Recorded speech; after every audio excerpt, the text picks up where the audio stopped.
I'm just filming, really. Just trying to... Why is that? Just making a documentary. About what? About police station. Okay. It's a bit unusual, isn't it? Yes. Yeah? Can I grab your name? What for? Because you're filming the police station. Well, don't have to give you my name. Well, at the minute, I'd like to check who you are. Oh, okay. In case you're doing anything you shouldn't be doing. What do you want? No, I'm not doing anything I shouldn't be doing. Well, it's unusual for you to be filming the police station. I just need to check. It's unusual. Yes, very unusual. Yeah, it's not unusual. Unusual. To be filming the police stations, to be filming the vehicles. Okay. With no sort of... Generally, because people obviously make documentaries and series and things like that. Generally, out of courtesy, they would come to the front office, explain who they were, give us some contact details, explain, because we've got like a media office and stuff that liaise with people about it. Do you know what I mean? Just a bit more, whereas someone just turning up and filming is quite unusual. Alright, so that's why. It's not quite to be unusual. No, but it's Before a single law is quoted, before anyone raises their voice, this interaction already tells us everything we need to know. A man stands outside a police station, camera rolling, doing something completely legal, filming in public. And yet, within seconds, that simple act triggers suspicion, discomfort, and a full-scale authority challenge. This isn't just about a camera. This is about power, perception, and how quickly unusual behavior gets mistaken for wrongdoing.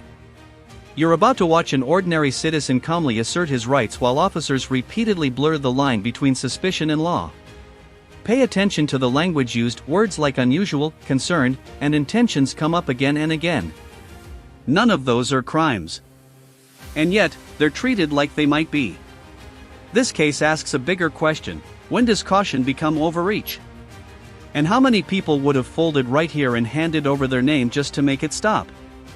Stay with this one, because the tension only builds from with no prerequisite, no explanation. I didn't come in there. I'm here. Details. I'm outside. Yeah, of course, but you're still filming a police station without telling anybody why or informing us that you plan to do it. Who do you want me to tell?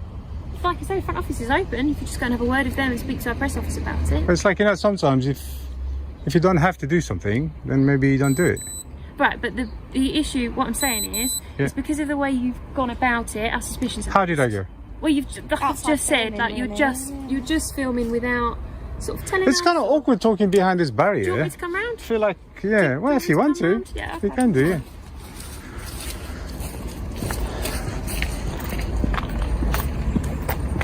Ah, the only way is Essex.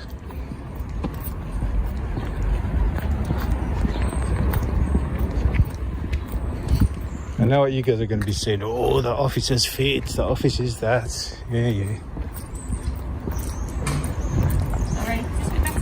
Yeah, sure. Yeah. That's right. Yeah, like I'm saying, I'm not doing anything. I'm just videoing. Yeah, but obviously, that's what it is. Like I say, it's an unusual way to go about it. To go? How do you want me to go about it then? To just start filming without. Obviously, you can understand that to us that's sort of asking security questions. Yeah, sure. You can ask me what you like. No. That, I mean, as in for us. Go ahead. Real flashpoint. Notice what's happening. The officer frames filming as very unusual, and then immediately jumps to identity. That's not accidental. When authority feels uncomfortable, the instinct is often to regain control, and one of the fastest ways to do that is by asking for personal details. But legally, unusual doesn't equal unlawful. The auditor understands this, and that's why he pushes back calmly instead of defensively. Watch how the burden subtly shifts. Instead of police explaining what law is being broken, the citizen is expected to justify perfectly legal behavior. This is where many people stumble. They over-explain. They apologize. They comply just to smooth things over. But the law doesn't require politeness as permission. It requires reasonable grounds, and at this point, those grounds simply don't exist. This moment sets the tone for everything that follows. Oh, so you saw me out the window. Okay, I thought maybe you received a call by me or something. No. Oh, that's cool. It's essentially so there's like an office on the end here, and the officers sat in the office have seen you. Oh, I see. Okay. Yeah. I'm not hiding myself, if that's what you mean. Yeah. Well, that's why we're coming to talk to you. Not you can talk. Trying to be rude or anything like that, but we need to find out sort of what you're doing and why. Yeah. Well, like I said, I'm just filming around. Yeah. I'm just making like a video, quick video. And later on I might put it all together, and that's it. But so what's your name?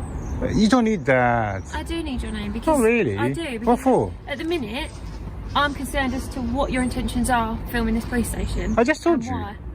Right, and that Right. could well be true. Okay. But what I'm saying could also be true, that actually that's because you're looking for issues in our security, how to get into the building. Yeah, but that's your paranoia. You shouldn't be that paranoid. Of course we have to be that paranoid. Yeah, We've got vulnerable people in the police station. Yeah, but you know when you're paranoid, you should go and see a shrink. That's not my problem. Right, it's not personal paranoia. Yeah. It's the organisation can't have people. The organisation is paranoid. No, they just can't have people testing their security, and what you've done is unusual. I'm not testing anybody's security. I'm just making But you a could documentary. be.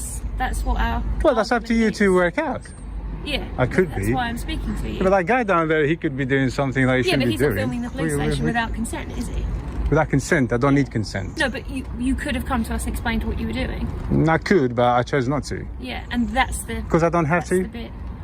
Does that make sense? Yeah, I do understand that, of course. But It's like you want me to ask permission, but I don't need permission. no, it's more just a case of. It's like we're not in. Giving us This is the a United Kingdom. We don't need contact. permission from the government to do anything. Well, that's not technically true. It's I technically do very, understand. very true. You guys are work for us. Yeah, but you still Yes. can't just do whatever you like. Within the law, yes. Yes, there you go. This is within the law. Yeah, because you're filming in a public space. Correct. And I understand. So, like I said, Here's the heart of the conflict: suspicion versus rights. The officer repeatedly suggests that failing to inform the station beforehand is somehow improper, even though there's no legal obligation to do so. This is a common misconception, even among officers. Courtesy is not consent, and legality doesn't depend on comfort levels. The auditor isn't hiding. He's not evasive. He's standing in public, answering questions, just not the ones he's not legally required to answer. And that distinction matters. Watch how often the word suspicious is used without being backed by a specific offense. That's because suspicion alone is subjective. The law demands something more concrete. This exchange shows how quickly lawful behavior can become framed as problematic simply because it challenges expectation. Of any passing any details, any information, anything. yeah, but I need to explain to you something. Yeah, in this country, we don't have to identify ourselves, but on request, we don't have to. Unless So hang on. I suspect you're involved in Hang a on. It's a right. That's Hang on. caveat to that Please, right. I'll let you talk. Let me talk. So we don't have to identify ourselves, yeah, unless we commit a crime. This is a right that we have. Hang on. It's a right that we have.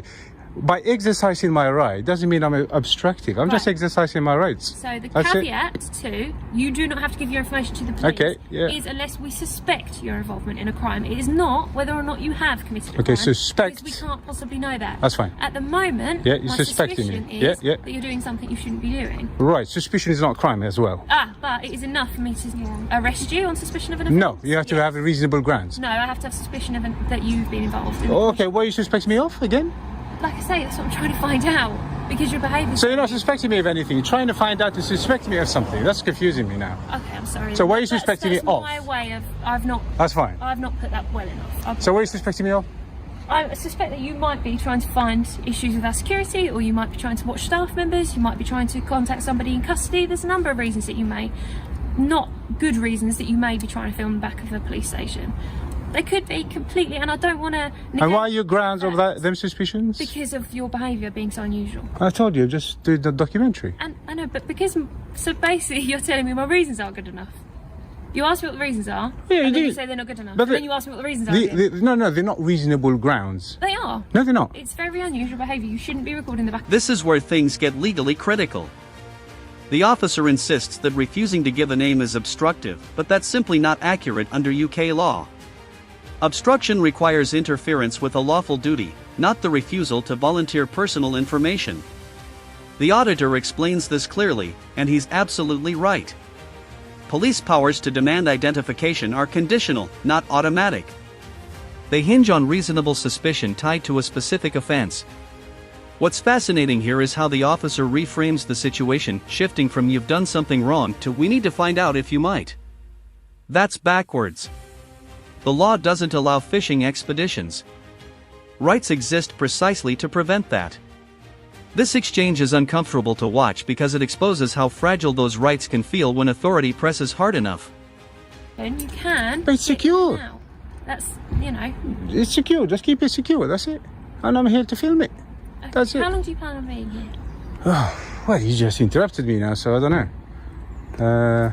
More sort of, is it going to be today? Is it going to be Today? I'm not going to sleep here now. No, I meant like. Oh, where did you get that coffee? Different days. Subway. I'm dying to get one. High Street Subway. You want me to go to the high street? No, then? I'm saying the Subway The is coffee. halfway. Oh, down. the Subway coffee. and No, you High sound like Street you want to on get rid of me or something. Just trying to be helpful. Sorry. No, thank you. Thanks for that. No worries. You want to buy me a coffee?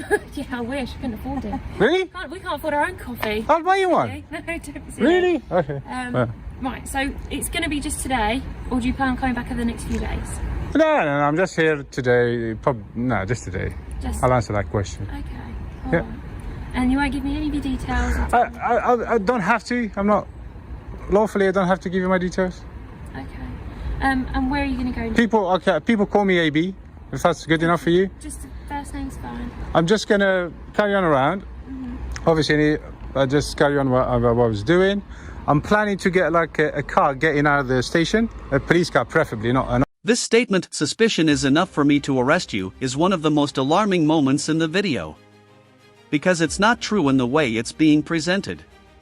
Suspicion must be reasonable, objective, and based on articulable facts. Not vibes. Not discomfort. Not "this feels odd." The auditor correctly identifies the flaw: suspicion is not crime. And the law agrees with him. This is the exact moment where the power imbalance becomes obvious. An arrest is being floated not because of evidence, but because compliance hasn't been achieved. That's a dangerous precedent. And it's why knowing your rights matters. Without that knowledge, this conversation could have ended very differently. Hello, Sarah, you free to speak? We're with the gentleman. He's saying that he just wants to film it. That he might be using the clips to make a video so far. He plans to be here for today, and that's it. And he would like to get a picture of a marked car leaving the building, which is why he's waiting so far. He doesn't want to give any details over, other than those.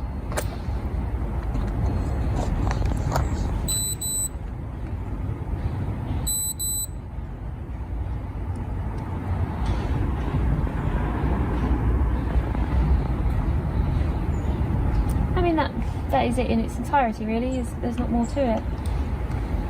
There isn't, no. No, sorry, it's just the sergeant. Yeah, just just letting him know. confirm. There's nothing, Sergeant.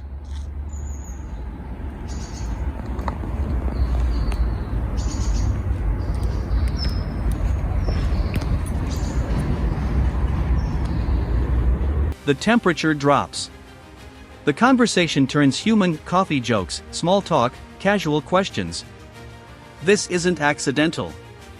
Once officers internally acknowledge that no crime is present, the posture changes. The law hasn't changed, but the tone has. The auditor remains consistent, polite, calm, but firm. He doesn't suddenly volunteer information just because things feel friendlier. That consistency is key. Rights don't disappear when tension fades, and they don't need to be re-earned through likability. This moment shows that asserting your rights doesn't require hostility. It requires clarity. Can I ask you a question? All right, thank you. You know them three swords, what do they mean? Where do you mean? You know, on the badge, the police badge. Would you know the answer to that? No, they're part of the council, aren't they? That's the council. That's what they've made. They must have some kind of Same history, on the right? count of arms. Yeah, I imagine they do. Yeah, you don't know, no? Sorry. That's okay. What did the sergeant say? Yeah, I was just updating him because he can see us, so just that I spoke to you, that's all. Happy? Yeah. Everybody's happy? Yeah. Can I continue? Thank you very much, ladies. Thank you for your time. Have a lovely day.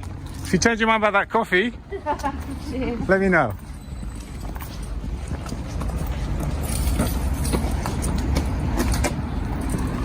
Take care, yeah? Quiet confirmation from the sergeant is more powerful than any argument earlier. That is it in its entirety. Translation: there's nothing here. No offense. No escalation. No lawful basis to proceed further. The entire encounter circles back to where it started: a man lawfully filming in public. This reinforces an important lesson: officers can question, but they cannot compel without grounds.